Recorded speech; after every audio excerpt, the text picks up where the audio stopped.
Parents, welcome to Genex parenting. कुछ ही दिन पहले की बात है। I was amidst teachers training program और एक टीचर ने एक बहुत ही मजेदार किस्सा बताया। पीटीएम चल रहा था प्री स्कूल का और कुछ पेरेंट्स टीचर्स को मिलने आए थे। उनमें से एक पेरेंट्स के बच्चे ने कुछ नौटी हरकत कर दी थी और वो टीचर से अकेले में बात कर रहे थे। बच्चा बाजू में ही खड़ा था। तो like any of us, that parent said to the child के टीचर को सॉरी बोलो अभी के अभी। उसके ऊपर उस बच्चे ने जो रिएक्शन दिया वो देखने लायक था। उस बच्चे ने कहा, झुकेगा नहीं। Does it remind you of something? उन पेरेंट्स को क्या लगा होगा ये तो आप समझ ही सकते हो। But this is what happens when we force our children to say sorry. और फिर हमें लगता है, what's wrong with these kids? Why they are so egoistic? Why can't they just say sorry? What's the big deal? अब यहाँ पर आप सब पेरेंट्स से मैं एक सवाल पूछना चाहूंगी।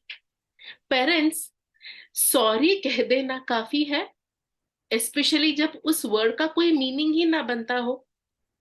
आई am sure the answer is no, because whether we accept it or not, काफी बार ऐसी सिचुएशंस में पेरेंट्स सिर्फ इसीलिए बच्चों से सॉरी कहलवाते हैं ताकि दूसरे पेरेंट्स के सामने एम्बैरेसमेंट ना हो, या हमें ऐसा ना लगे या उन्हें ऐसा ना लगे कि हमारा हमारे बच्चों पे कोई कंट्रोल ही नहीं है।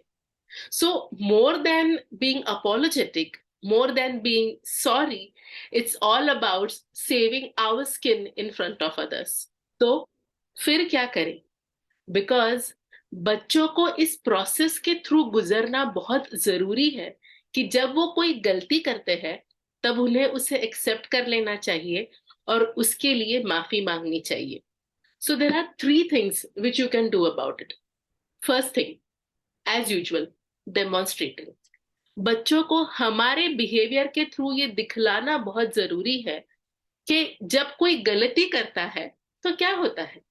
जैसे जब आपको खुशी होती है आप हंसते हो, जब आपको कोई चीज मांगनी होती है आप प्लीज कहते हो, जब आपको कोई चीज मिल जाती है आप थैंक यू कहते हो, जब क्लास में आपको कोई चीज बतानी होती है you raise your hand and say excuse me. उसी तरह जब आप कोई गलती करते हो, जब आप किसी को हर्ट करते हो, you have to just say sorry. And yes, it has to be followed by us parents too. Don't hesitate to say sorry or don't ignore if you are wrong and the child is right. This is the best way by which you can demonstrate कि sorry कैसे कहते हैं। Second thing, अगर आपके बच्चे ने किसी और बच्चे को हर्ट कर दिया है तो instead of forcing him to say sorry on the spot just to mellow down the situation, try to involve that kid in caring for the child who has got hurt. जैसे कि आप कह सकते हैं कि चलो देखे उसको कितनी चोट लगी है, या मुझे प्लीज बैंडेड हैंड ओवर करोगे ताकि मैं उसको हेल्प कर सकूं, या चलो उस बच्चे के पैर पे क्रीम लगाते हैं। In this case, even if the child doesn't say the word sorry, he or she realizes that when somebody is wrong or when you hurt someone, you have to make it up to that person through gestures. Third, and a very important thing, finally, when the child learns to apologize, learns to say sorry and express it through the gestures, don't forget to appreciate the effort.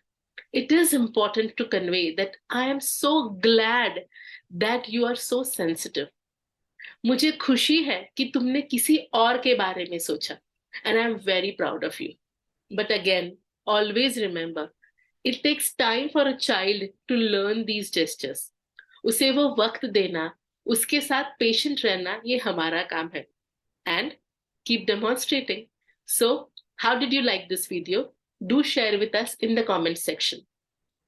Parents, Genex parenting एक effort है parenting challenges के जवाब खोजने का। इसे subscribe कीजिए और support कीजिए। हम बस थोड़ी ही दूर है 1000 सब्सक्राइबर्स के माइलस्टोन से। हमें 1000 सब्सक्राइबर का माइलस्टोन पहुंचने में हेल्प कीजिए।